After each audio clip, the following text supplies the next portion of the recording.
Ismene, my sister, my twin. Do you know of some form of madness, some labyrinth, some shame, or some useless labour that God has spared the twin orphans of Oedipus? In the long war, our brother Eteocles died for us, one among many who died young in the tyrant's service. But our brother Polydikes was even younger when he saw his brother trampled to death under the hooves of the war horse. In tears, he fled the unfinished battle and crossed the Dacian river, breathing a sigh of relief at the sight of Thebes, his seven-gated city, when he is suddenly seized by the blood-spattered Kreon, who killed his brother, standing behind them, lashing them all into his battle. And he is slaughtered.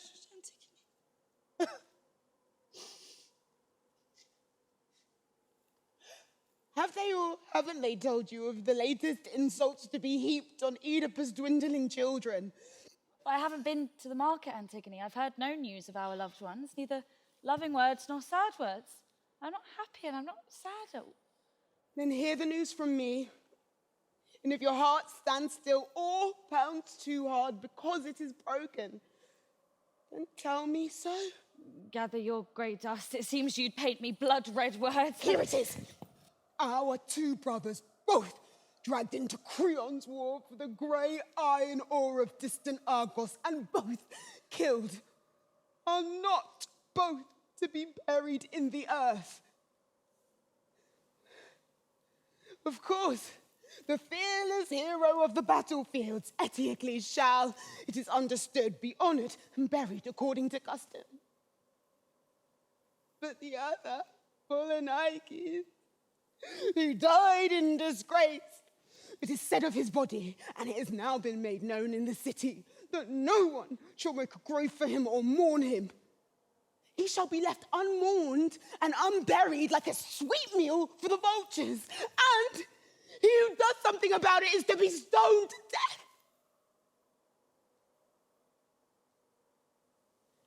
Well, tell me, what are you going to do about it? What are you doing, sister?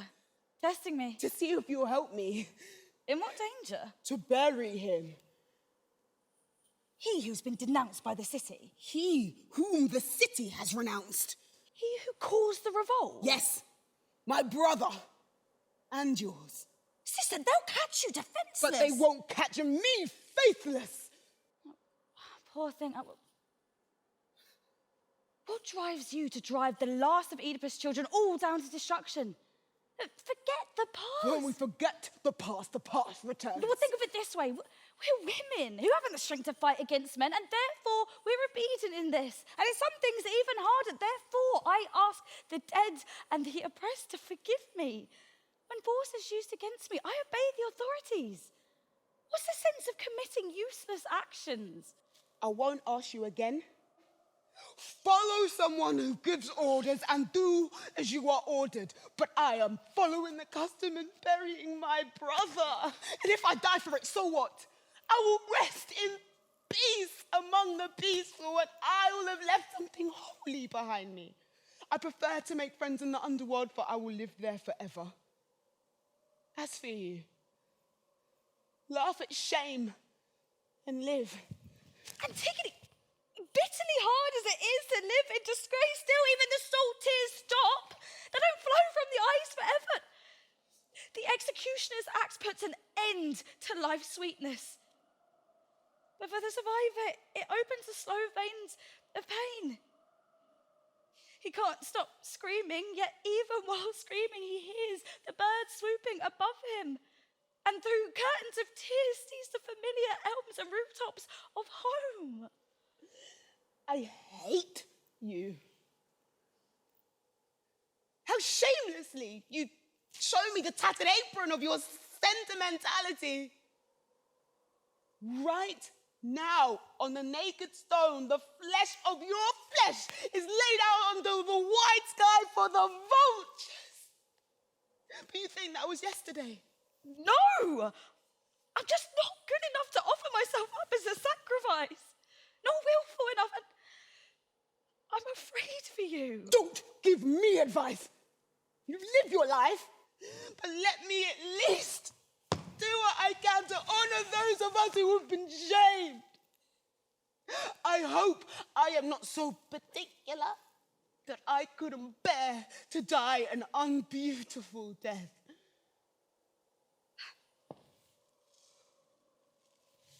I want to gather your dust. What you say is wrong, but said with love and beloved.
He brings news of the booty. He promises us at last the return of the soldiers, For which they have ordered and called together a council of the people of thieves.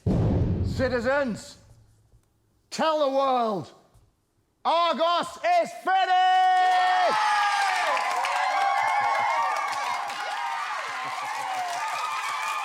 The accounting was total.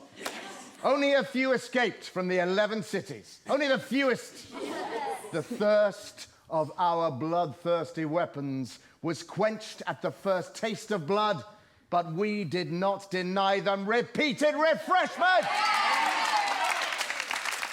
On a rough resting place, Thebes, you have laid down the men of Argos.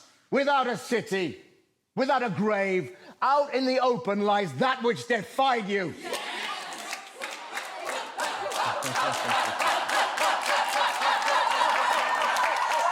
Look over there where the city once stood. There you will see dogs with shining faces.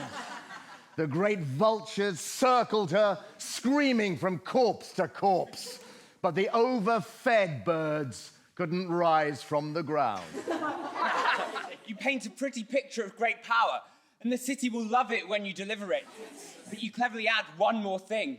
The wagons of plunder that drive through the streets full of booty. Soon, friends, soon. But first, to business. You haven't yet seen me hang the ceremonial sword in the temple. You see, I've called you together for two reasons. First, because although I know that you will not count the costs when it comes to oiling the wheels of the man-mangling war machine, any more than you deny him the blood of your sons in battle, When they return, exhausted to the comforts of home, there's too much counting. Therefore, give me your quick assurance that the casualty lists of Thebes do not exceed the customary expectations.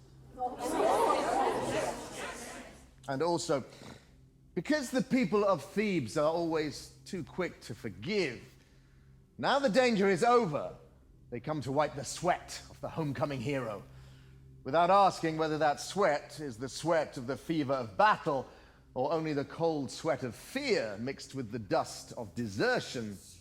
Therefore, I have buried, and I ask you to approve it, Eteocles, who died for the state with honors and laurels. But the corpse of Polynices, his brother, my nephew and friend of the people of Argos, shall lie unburied, as bare as this hand here.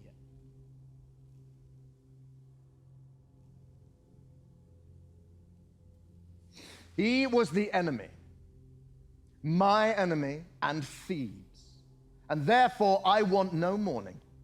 I want him to be left unburied, to be devoured as a meal by dogs and vultures. I have no respect for the man who values human life above his country. But he who serves my state, dead or alive, I'll praise him either way.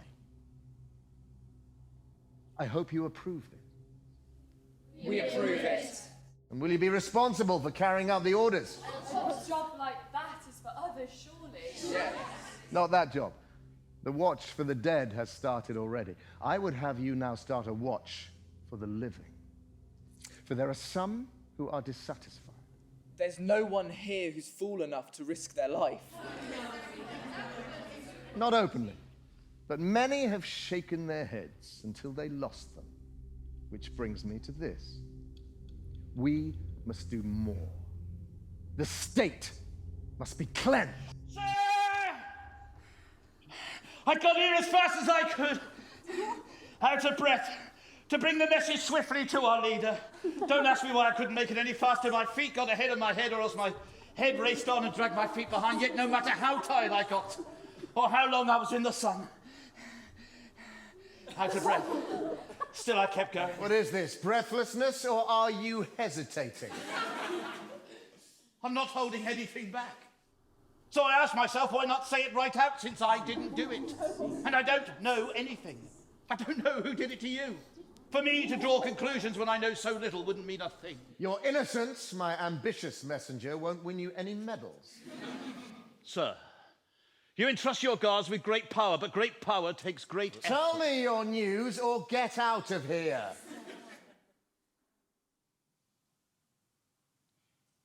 I'll tell you my news. Just now, someone buried the body. Sprinkled dust over the body so the vultures can't see. What? Who would dare undertake it? I don't know. There was no mark of a spade, no sign of the use of a shovel. And the smooth ground showed no wheel marks. No sign of the culprit. It wasn't a real grave, just some soft dust as though breaking the law didn't take much. But there were no animal tracks. Not even a dog had come to tear and devour. What the first light of day showed us struck us as unholy. And the lot fell to me to bring our leader the message, and no one loves the bearer of bad news. Kreon, son of Menocius. Can it be that something holy has happened here? Stop that! Don't make me angrier yet by saying that spirits pamper the cowards who would coolly allow the pillars of their city's temples and sacrifices to be desecrated. There are some in the city who hold certain things against me and complain that they will not bow to my will. I know all about it. They do it with bribes and presents. Of all things graven, there's nothing as evil as silver. It corrupts whole states. It lures men from their homes to practice every kind of godless action. But I tell you, if you don't deliver the person who did this, and in human form, alive, bound to a board and delivered, you'll be hanged and enter hell with a rope around your neck. Then you'll learn how rewards are won. Stop plundering each other and realize not all things are made for profit. Sir, A man in my position has a lot to be afraid of. There are too many roads that lead to him being just a nobody whom you threaten. I'm less afraid at the moment, well, always a little afraid, of being accused of accepting bribes, though if you suspect me, I'll turn my pockets inside out twice to prove I have nothing. Then I fear to enrage you by contradicting you. What I'm really afraid of is that this investigation will get me that reward of a rope round my neck. The hands of the powerful more often provide my kind with rope than with silver, as you well know. Are you asking me riddles, you transparent fool? The dead man was of high rank and must have high-ranking friends. Then go for their ankles if you can't reach any higher. I know, there are troublemakers everywhere. There are several who shudder to hear of my victory and place the laurel wreath with fear and trembling. I'll find them out.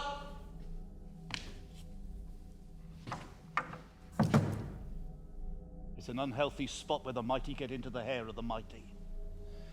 I think I'm still here. I wonder why.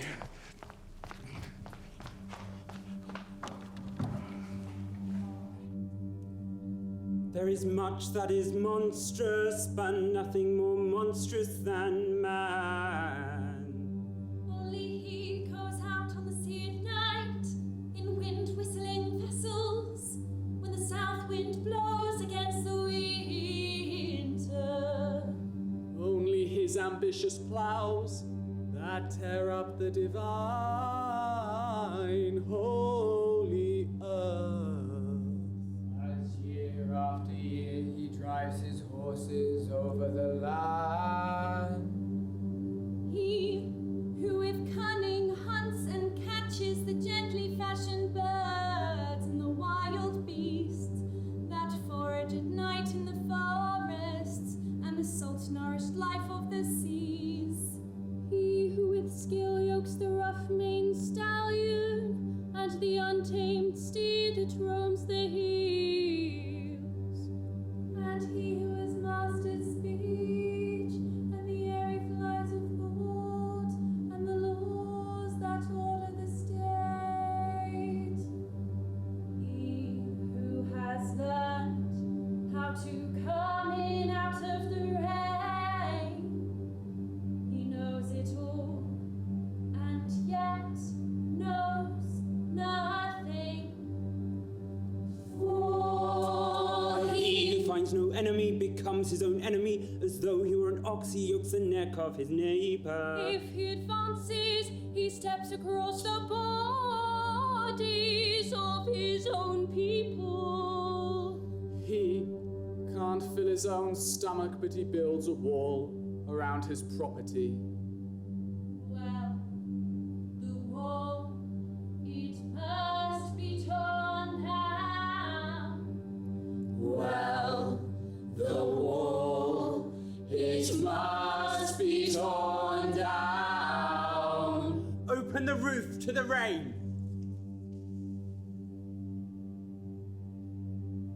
For he counts what is human as nothing at all. He has become his own monster. Here she is! She did it! We caught her as she made the grave. Oh, I am tempted by heaven not to admit that I know her. Antigone, unfortunate child of an unfortunate father, Oedipus' child. What brings you to this place as a criminal under the laws of the state? Where's Kreon? He's coming out. What are you bringing him here for? Where did you catch him? She made the grave. Now you know everything. She? Who is she that you cover her face? Because of the shame, because she did it. But did you yourself see it? Just as she started the grave against your orders. Give me the story. It was like this. After I left you as you made those terrible threats, we wiped the dust off the body, which was putrefying already. And we sat on a hill where there was air because the smell of the dead man was strong. And we agreed that if we got sleepy, we'd wake each other with a poke of the elbows. Now, We opened our eyes, because a sudden warm wind lifted the mist from the ground and whirled it along the fringe of the forest, tearing the hair of the woods into the valley, filling the air with fog so that we had to blink, yes, that was it, and rub our eyes.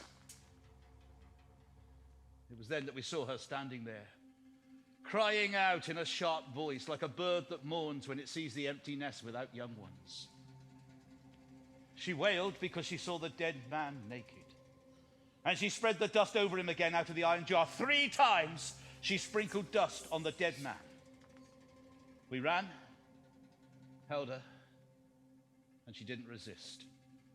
And we accused her of these present things that we have witnessed. But she denied nothing and was gentle toward me and sad at the same time.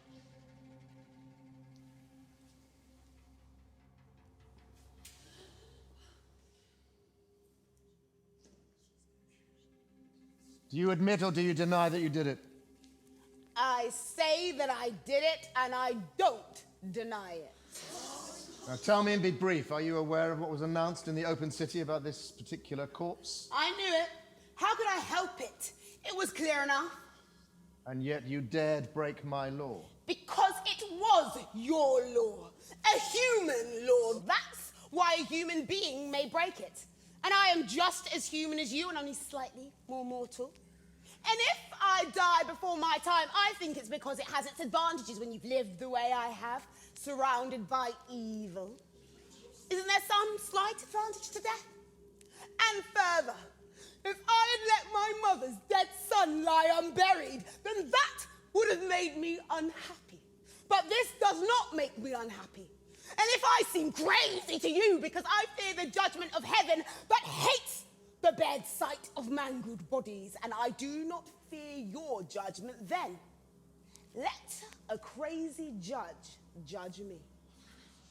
A tough child of a tough father. She has not learned how to be cautious. The toughest iron yields and loses its stubbornness tempered in the ovens. It happens every day. But this one here, she just enjoys making fun of the laws of the land. And to top this impertinence, now that she's done it, she laughs about it and boasts that she's done it. I hate that. When someone's caught in a crime and tries to make it look pretty. And yet, though she insults me in spite of our family ties, I will be slow to condemn her because of our family ties.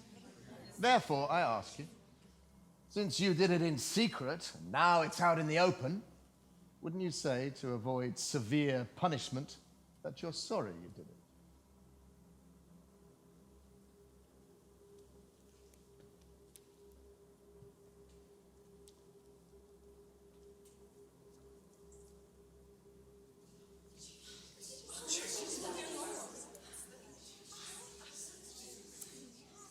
Tell me why you're so stubborn. To set an example.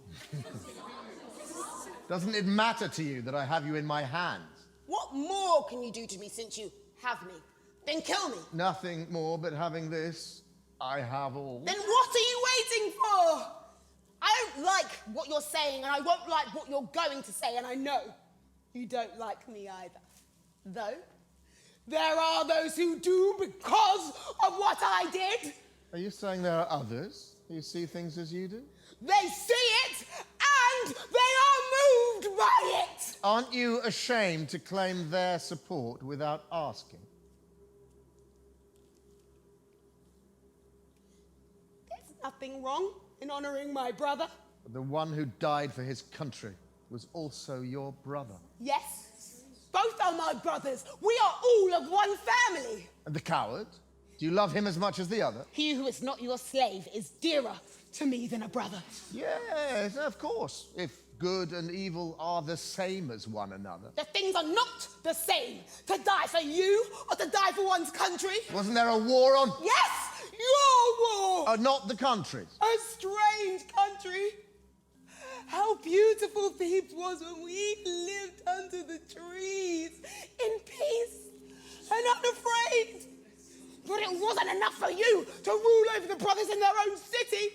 You had to drag them all the way to distant Argos and rule over them there too. And you turned one of them into the butcher of peaceful Argos. And the scared one you lay out to feed the vultures and frighten his loved ones. I advise you to say nothing. Don't say anything to defend her if you know what's good for you. But I will appeal to you.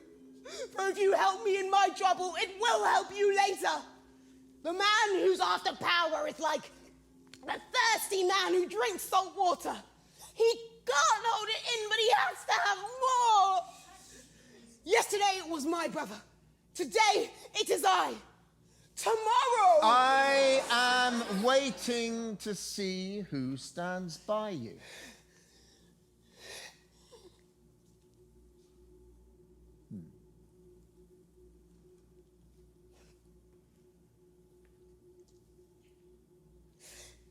And you let him shut you up. You will be remembered. She's keeping accounts. Dissension? That's what she wants under the Theban roof. You who cry for unity live by conflict. I do live by conflict, here and on the Argive battlefield. That's right. That's how it is. Anyone who uses violence against his enemy will turn and use violence against his own people. It seems the dear girl wouldn't grudge me to the vultures. And what if Thebes fell through our conflict to be devoured by the invaders? Men in power always threaten the fall of the state. It will fall by dissension and be devoured by the invaders. And so, we give in to you and give you our power and bow down. And because of this weakness, the city falls and is devoured by the invaders. Are you accusing me of throwing the city away to be devoured by the enemy? The city threw herself away by bowing down before you. Because when a man bows down, he can't see what's coming at him. He only sees the earth and... She will get him. Insult the whole earth, you monster! Insult your country! Oh! Earth is an ordeal. But my country is not only the earth, or the house built by sweat that stands helplessly in the path of the fire. Not a place that I can't hold my head up. I claim that's not my country. Does it claim and not protect you? Your country no longer claims you as her own, but throws you out like the polluting filth that dirties all it touches.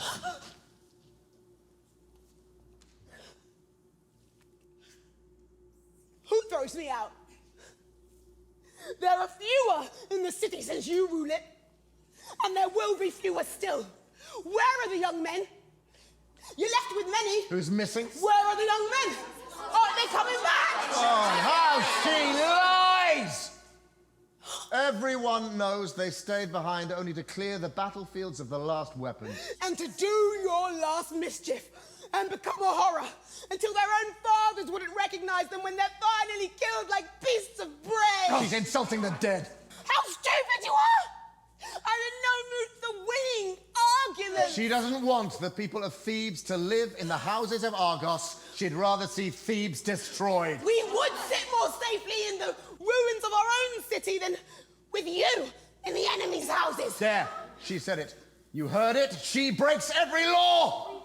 Knows no limits. I only took what is mine and I had to steal back. You see as far as your nose, but you don't see the state's divine order. It may well be divine, but I'd rather it were human. Kreon, son of Menocius. You were always our enemy. And like the mangled one, you shall be hated even in hell, you nothing! Who knows what the customs are down there? Oh, the enemy, even when dead, does not become a friend. Of course it does! I do not live to hate, but to love! Then go to hell if you want to love and love down there. Under my rule, your kind don't live long. Wait! And now Ismene comes, the sweet one who is for peace. Her face is washed with tears and flushed with pain. Yes, you stay inside. Get home. I have brought up two monsters, a pair of snakes. Come, out with it. Did you take part at the grave, or are you innocent? I did it. If my sister will accept me, I took part 2 and I accept my guilt. But your sister won't let you. She didn't want to, I didn't take her with me. Fight it out. I'm not getting involved.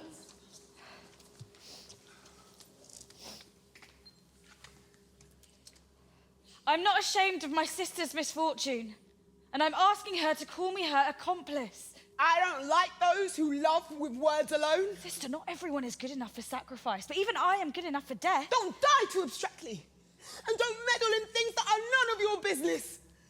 My death is enough. My sister is too strict. I love you. If she were gone, what would I have to love? There's Kreon. Love him. Be his. I'm leaving you. Does it amuse my sister to make fun of me? Maybe it hurts too. And the cup of my pain runneth over. But what I said still goes. That would be nice. But I've made my decision. Is it because you did it without me? You can die without me. Be of good cheer and live. I have a dead soul, sister, and I am only of use to the dead. These women, I tell you, they're all alike. One of them loses her mind and another one follows. I can't live without her! We're not talking about her. She doesn't exist. But you're killing your own son's pride. There's more than one field for a man to plough. Get ready to die. And so that you'll know exactly when it's going to happen, when drunken Thebes invites me to the dance of Bacchus. Now get inside.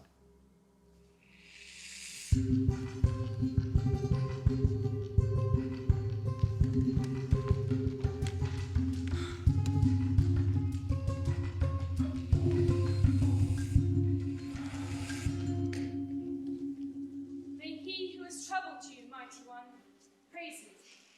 He is resigned to his shame, hideous and horrified, abandoned to his loss, dehumanized. He remembers his earlier form and rises and is new.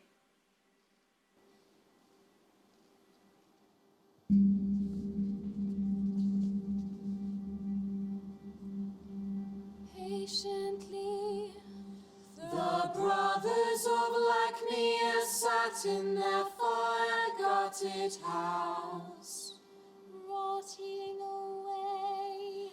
They earned their bread by weaving, And the ice froze over them each winter. And always the threatening cliffs beckoned to them.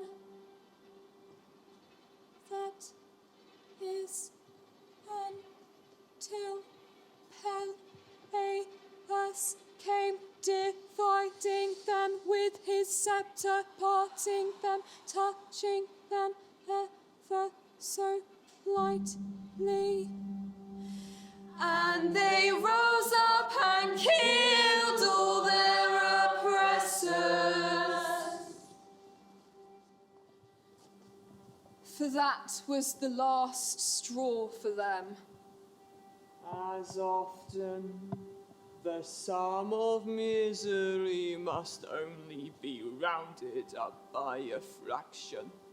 And then the blind sleep, prehistoric exhaustion comes to an end. And now the last light falls on the last root of Oedipus' house.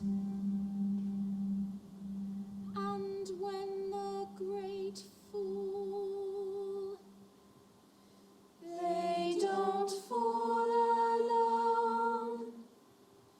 They fall on the many. Hamon is coming, sir. Your youngest son, dismayed at the loss of Antigone, his young bride. Son, there's a rumor you've come to speak of that young woman. And not to your ruler, but to your father. And if that's so, you've come for nothing. But, Father, when we returned from the battle, which went well through blood and sacrifice, she was the only one that did not welcome us, begrudging our side the victory. She busies herself with only one matter, and that one rotten. Nevertheless, I come to you about this thing in hope that my father will not listen with anger when his son's voice is the one that must bring bad news to the ruler. The bitter pill cures.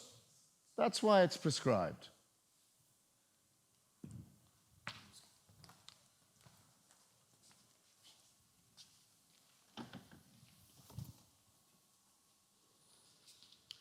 The people are afraid of your name. Therefore, when big fires burn, you get small messages. But there is this advantage to family ties. We don't hold each other to account so strictly, and many faults are readily forgiven. And so, we often hear the truth from members of our family because we can restrain our anger towards them. My brother, Megareus, can't come to tell you because he fought at Argos and does not come back and doesn't know what fear is, so I have to tell you. Listen. There is deep dissatisfaction in the city. And no, you listen. When my flesh and blood turns rotten, it nourishes my enemy, the uncommitted man who doesn't know his mind tastes dissent in every small annoyance. One complains of taxes, another wants to end conscription, but I keep them both separated and in my power because I have control. But when the government seems divided and wavers and is indecisive, then the stone can start rolling until it threatens even the house that's already surrendered. Speak, but I'll listen only to him whom I brought up, my son, to whom I taught the strength of the spear.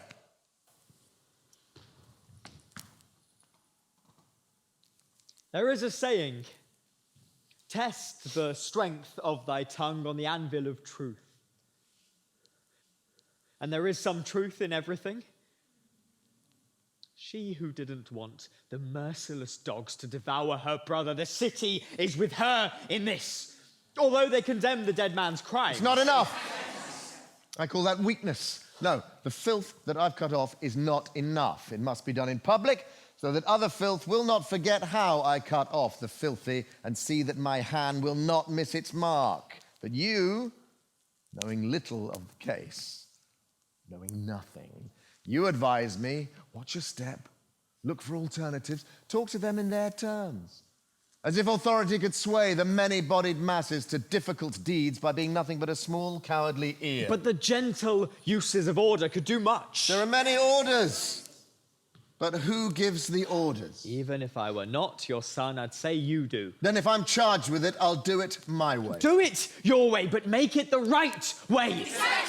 Not knowing what I know, you can't know what that is. Are you my friend, no matter how I do it?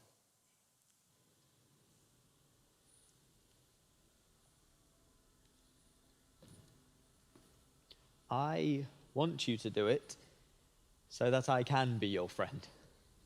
But don't say you alone can be right and no other. The man who cuts himself off from others has no soul, and if we look inside such a man, we find him empty. But another kind of man, if there is such a wise man somewhere, is not ashamed to keep on learning and not determined to carry things to extremes. Look, when the rain-swollen brook gushes past the trees, how those that bend are spared, but the unyielding are broken. Or when a laden ship spreads out her sails and won't slacken, how it must end in shipwreck. Give in when the Spirit demands it. Give us change and change us. And if we shudder in our humanity, then shudder with us. Shall we prepare ourselves for the slave driver's chains? Is that what you want? And the chained, when a certain stench reaches their nostrils, the drudgery-driven may rise up and wonder where they are being driven to. And driven so hard and drag us all down to the abyss. Exactly. Know that the city is torn by doubts. What peace threatens, war deranges. The war is over. Thanks for the instructions. Then too, I have heard the suspicion that you have the intention of preparing for a victory celebration with a bloody house cleaning of all those who have offended you. By whom? Your reward was here.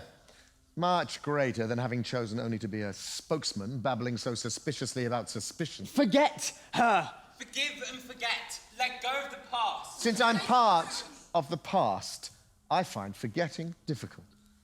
But you, couldn't you, if I asked you, forget her whom you're defending? Lest those who long for my downfall whisper, he seems to be that woman's comrade. Not only of hers, but all that's just, wherever I see it. Wherever there's a hole in it. Insults won't stop my concern for you. Your bed is still empty. I'd call that stupid if it wasn't my father that said it. I'd call that insubordinate if it wasn't a woman slave who said it. Well, better her slave than yours. Now it's out and can't be retracted. And it won't be. You want to say everything and hear nothing. That's how it is. Now get out of my sight. I'll go. So that you need not look at a man who isn't afraid to make you tremble.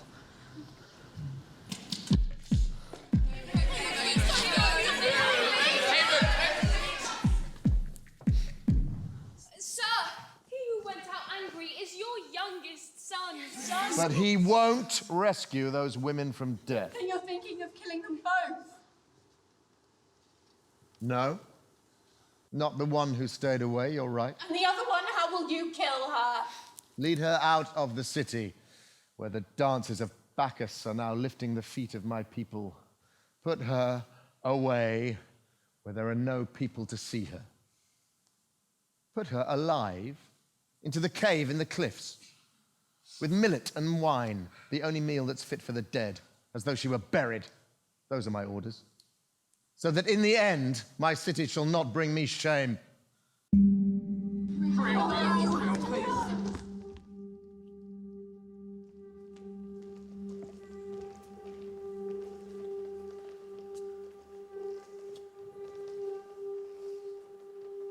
Now I seem to see it clouding my vision. That this is the hour When Oedipus child in her room. He's Bacchus in the distance and prepares for her last journey. He calls on his people Always thirsting for pleasure. and the city woefully gives him the joyous answer. For victory is great and Bacchus irresistible. Victory is great and Bacchus irresistible. And when he approaches the mourners and hands them the drink of forgetfulness, our city discards the black robe she was sewing to mourn her sons and runs to him in search of depletion. Oh, lust of the flesh, it is you who win every battle. Oh, lust of the flesh, it is you who win every battle. Oh, lust of the flesh, it is you who win every battle, every battle, every battle.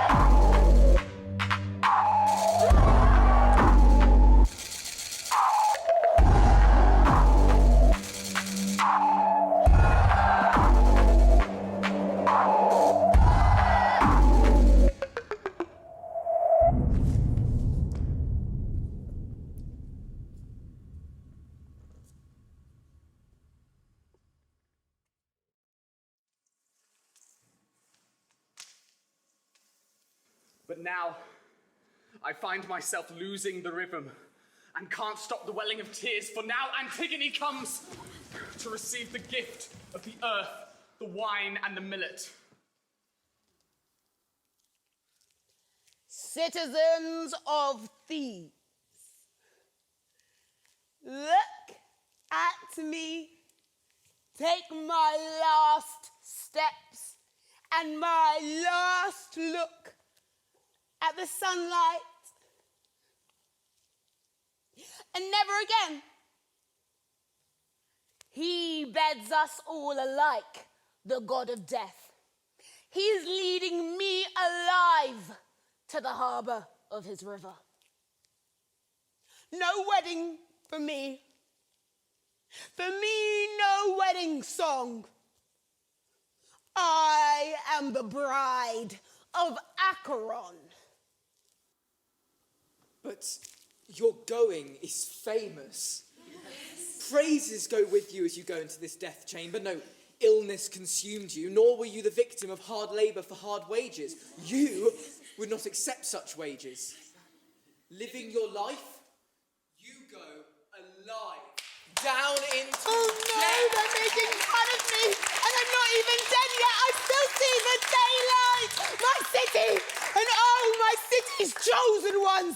You must, yes, must bear witness for me of how and why I go unmourned by those who love me, and under what law I go to an unheard of grave. I, who do not belong to the shadows, nor to man's mortality. I, who belong to life, not death. When you take on power, you can't expect pity. Violence never examines its motives. Oh, my father. Oh, my unhappy mother, of whom I was born in anguish, and to whom I'm returned cast to lodge without a husband.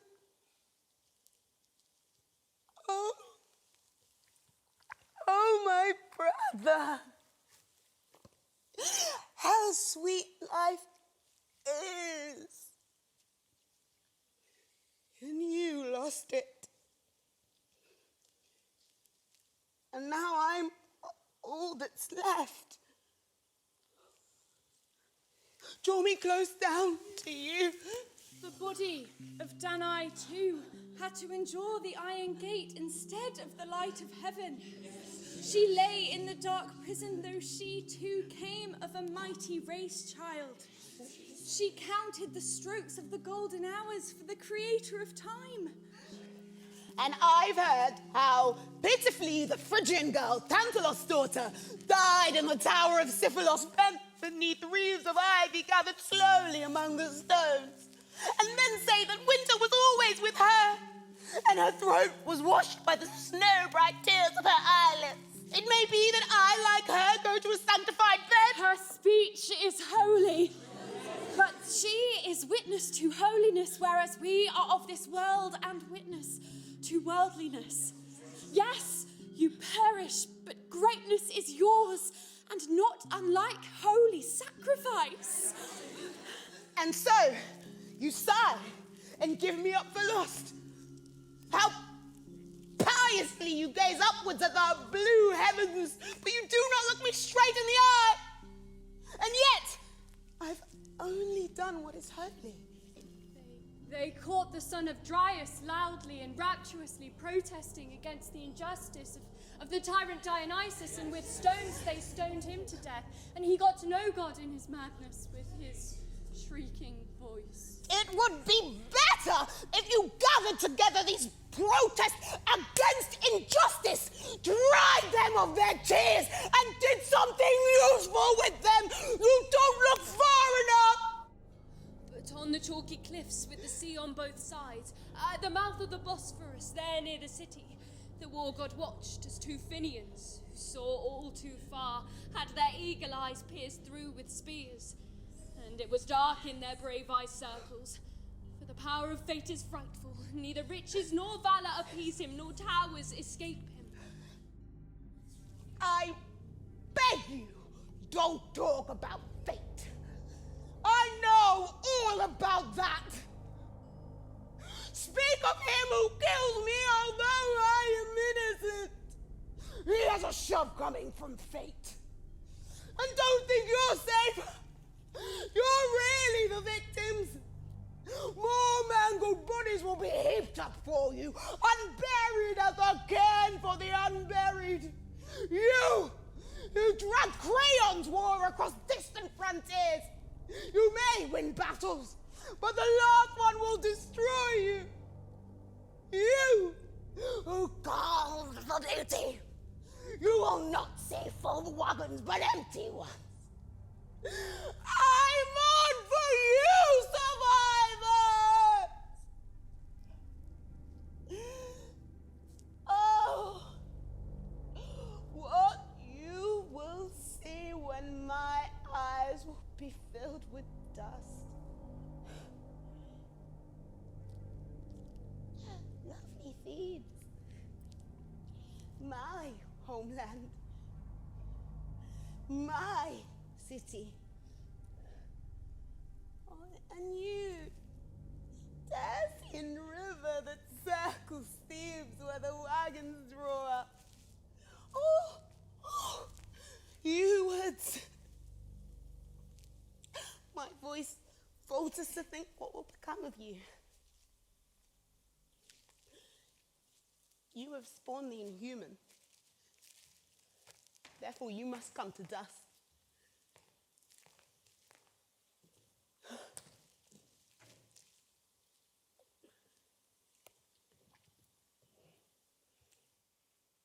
Tell anyone that asks about Antigone that you saw her escape to her death.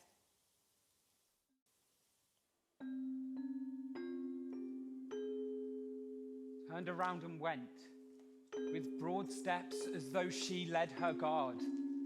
Across the plaza there she went, where the victory columns had already been erected. Then she went faster and vanished.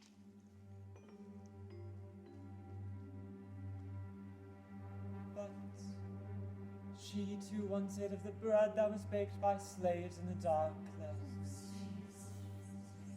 She sat still in the shade of the prison towers that shelter sorrow. Till all that had left the deadly doors of Labdicus' house re-entered dead. The bloody hand deals out to each his own. And they don't just take it, they grab it. Only later did the cold awaken her and thrust her into the good.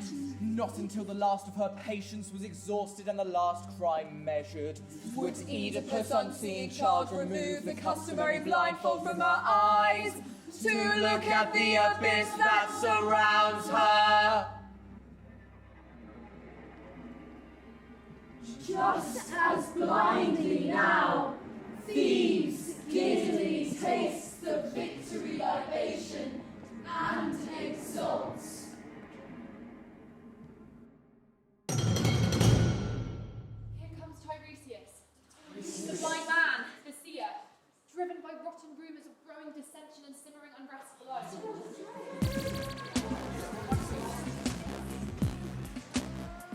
Always go gently, child.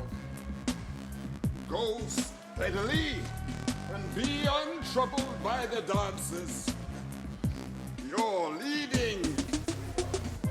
Leaders shouldn't follow Bacchus. And look out for the victory columns.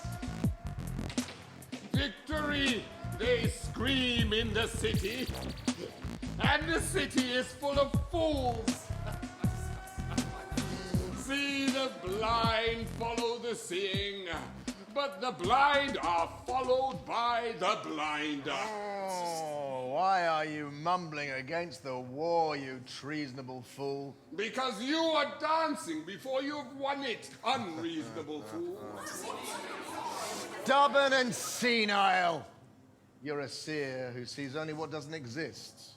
but you don't see the victory columns that tower around us. Can't see 'em, and my reason's not twisted. That's why I'm here, dear friend. You just don't like celebrations. That's why you talk to us with a terrible tongue. I have seen terrible things. Oh. Listen to the bird oracles and what they portend for Thebes. I sat on an ancient chair in a harbor full of birds, and I heard a murderous turbulence rise in the air above me. And there was a lashing fury of scratching claws as the birds butchered each other. Frightened, I quickly tested the newly lit altars, but not in a single spot could I make a good fire. Only smoke waltzing tearfully skywards, and the thigh bones of the sacrificial ox jutting out of the fat meant to cover it. Very bad signs in the day of victory. And news that kills joy. And this is the deadly meaning of the sinister symbols.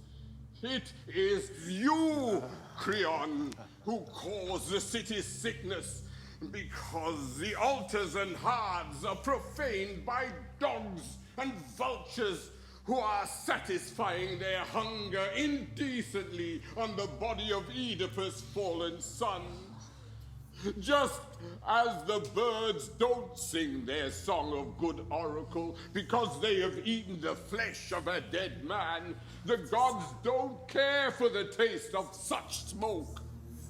Therefore, soften your heart towards the dead man and stop your persecution of the dead.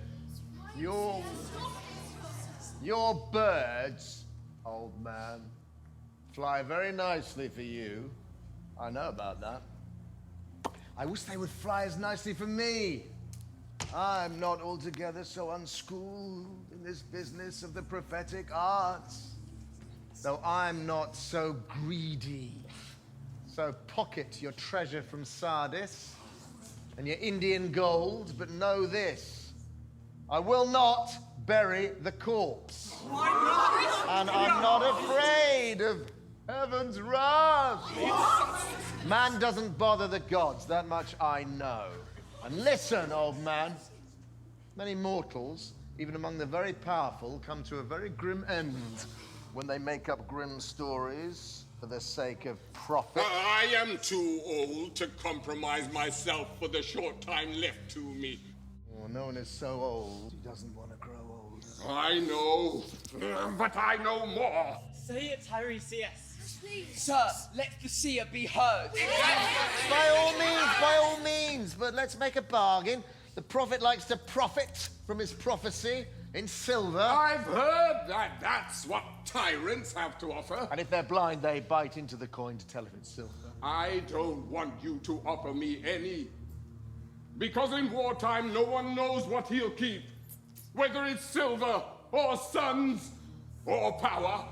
The war is over! Is it? Since you tell me I can't see into the future, then I must see into the present and into the past to stay within my art and still be a seer. Of course, I only see what the child sees. The victory columns are stripped bare of metal. I say that's because they are still making spears. That furs are being sewn for the troops, I say, as if autumn is coming. And that fish are being preserved as if for winter rations. But that was before the victory battle, and is now discontinued. And there are many guards, and whether they guard much or little, no one knows. But there is much discontent in your house, and no amnesties granted, as is customary after happy occasions.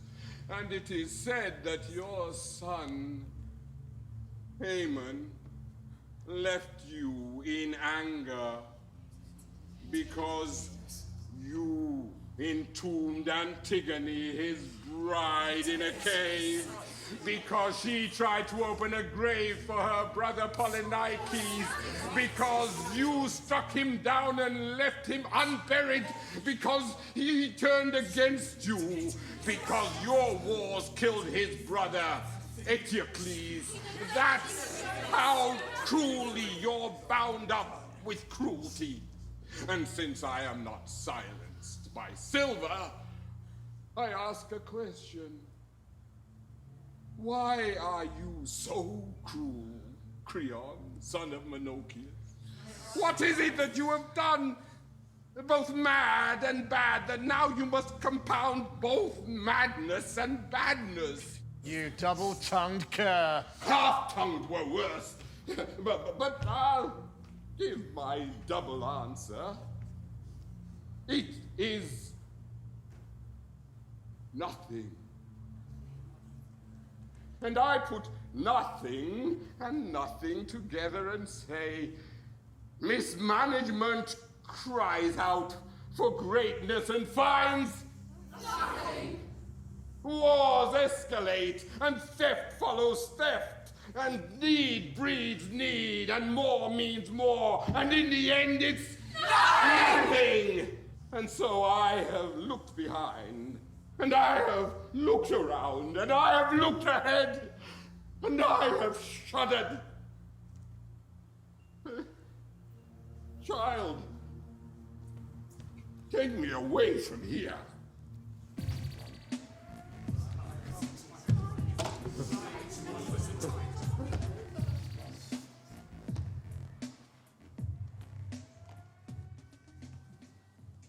Kreon, son of Menochius, when are the young men returning to the city?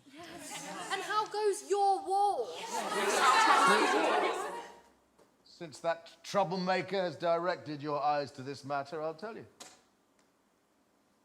The dirty war that Argos started is not yet over and doesn't go too well.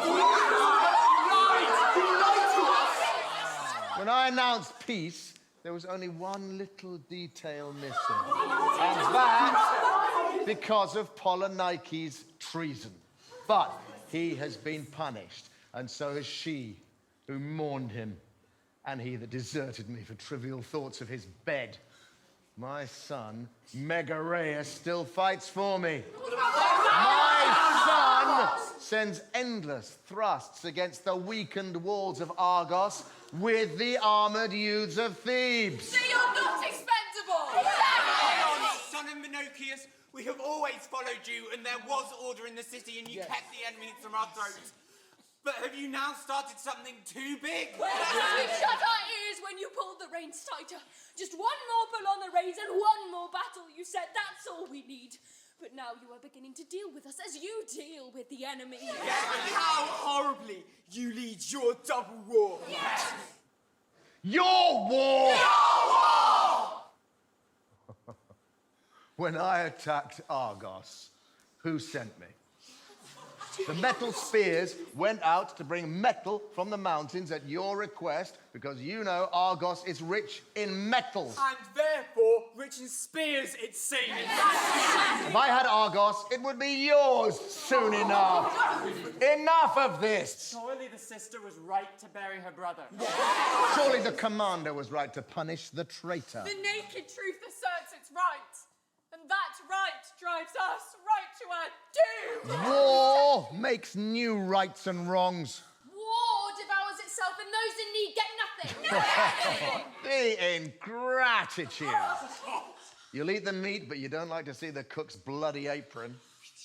The sandalwood I gave you to build your houses where the sound of the sword is not heard was grown in Argos. And so far, no one has sent back the bronze plate that I brought you from Argos, but you huddle together and babble about the bloodbaths and complain of my crassness. I suppose I can expect yet more provocation when the booty doesn't get here. How much longer will Thebes still be without its men? Until your men have conquered rich Argos for you. retreat back home. Empty-handed? Yes! Will you confirm that assignment? Empty-handed or without hands, whatever is left of flesh and blood. Yes. Son. I'll call them. And my eldest son, Megareus, will bring them to you. Though it may be there'll be such joyous embraces on that occasion that your hands and your arms will be shaken out of their sockets. When you press with passion against the anxious armor, mind your ribs, because on that happy day, you'll see more bare iron than destitution. Many reluctant victors have been garlanded with chains and danced on bended knees. You're threatening your own people. Are you ready to set our own men against us? Yes. I want to discuss it with my son, Megareus. Sir! Bow your head! I am a bringer of bad news. Stop the hasty celebrations of a victory that was announced too early. Your army at Argos has fallen in a new battle and is in retreat. Your son, Megareus, is dead. He lies mangled on the hard ground of Argos.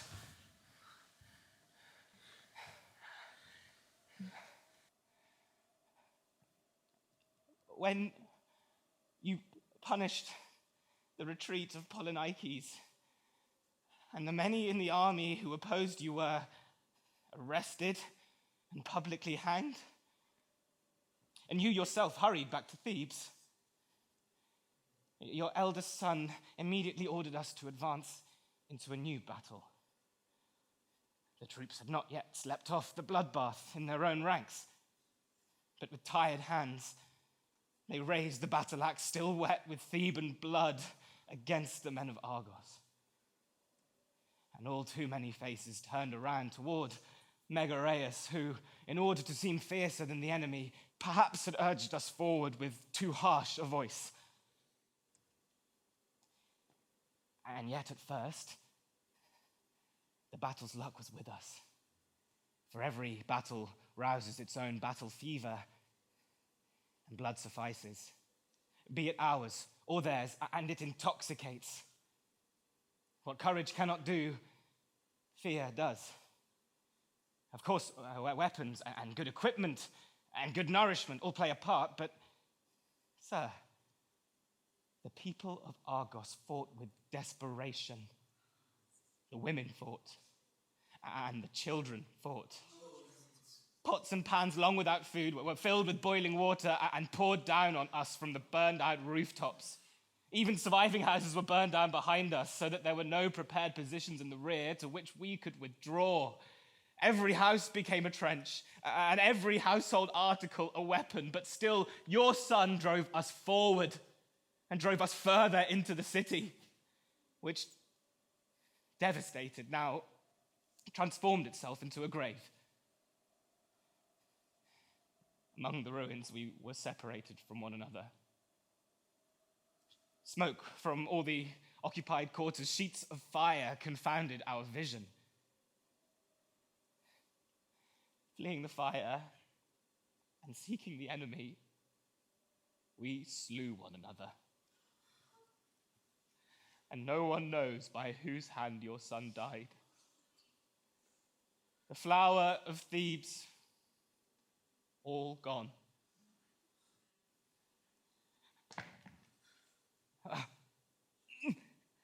And Thebes itself cannot last long, because the Argives are coming with men and with wagons into our streets.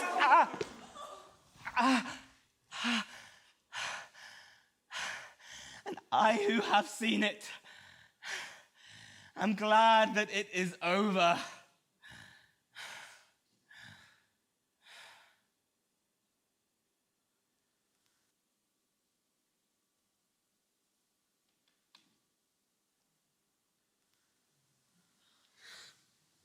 Megareus, my son. Don't waste time grieving. Gather the forces. gather nothing. Down the drain. Remember the other son, call the younger. Hamon, my last one. Yes, my youngest son. Come help me now in my great downfall. Forget what I said, for when I was master of many, I could not master myself. Hurry to the cliffside and remove the grave walls quickly. Free Antigone! And if I let her go, will you stand by me? You agreed to everything when you challenged nothing. That means you're committed. No!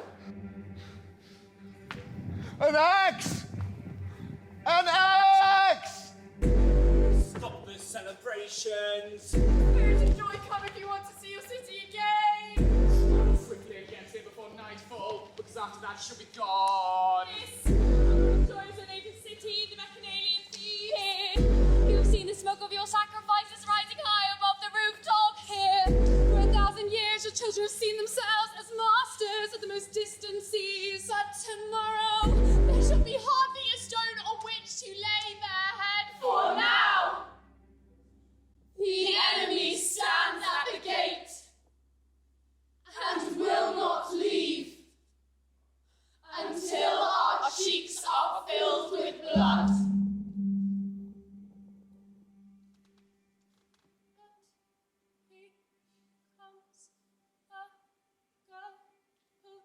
Pushing her way through the crowd, surely with news of Hamon, appointed by his father to lead our rescuing troops.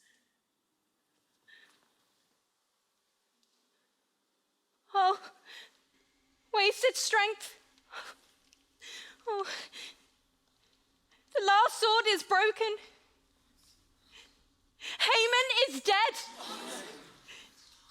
bleeding by his own hand. And I was an eyewitness. What happened earlier, I heard from the slaves who went with Kreon to that high cliff where the poor corpse of Polynikes lay, gnawed by the dogs. They washed him silently and laid him out, as is the custom, among fresh branches, and carefully built a little shelter made of the native soil. Then, pushing past them, Kreon approached the grave in the cliff where we women were standing.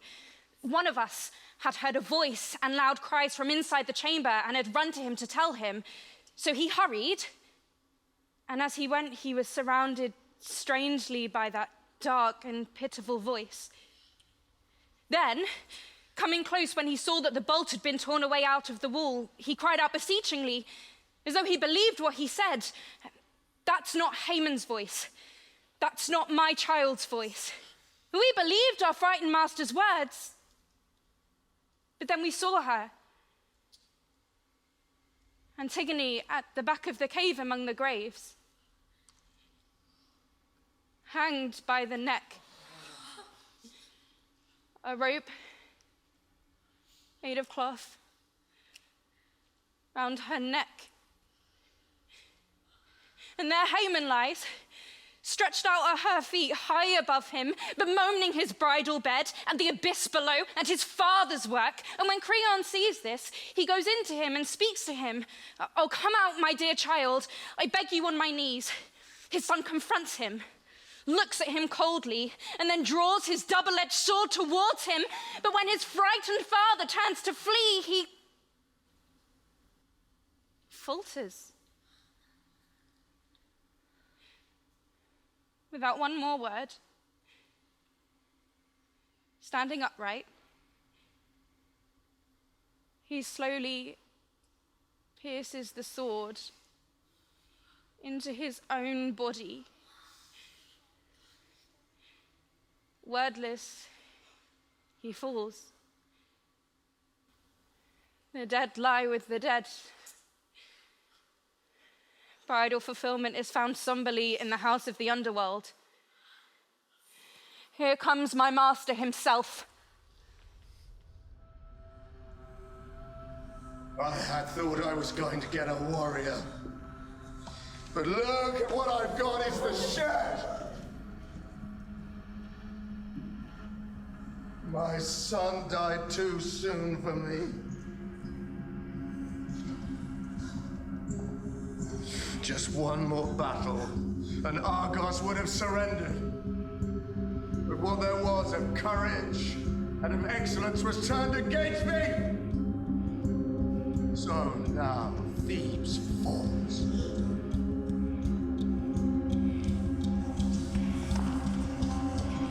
And it should fall! Should fall with me. Should be done with.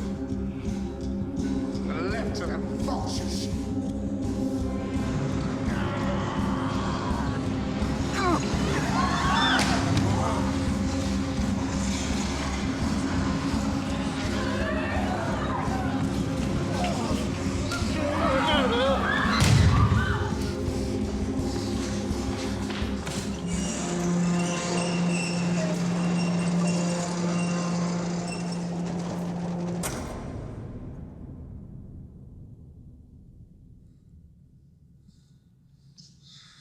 That's how I want it.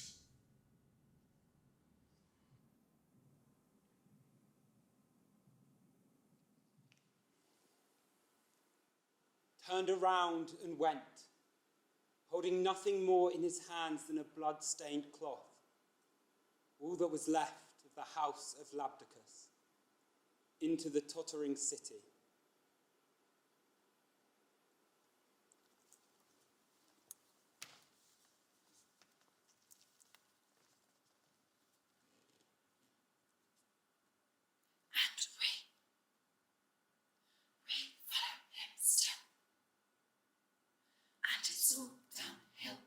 Time is short, and the unknown surrounds us, and it isn't enough just to live unthinking and happy and patiently bear oppression and only learn wisdom with age.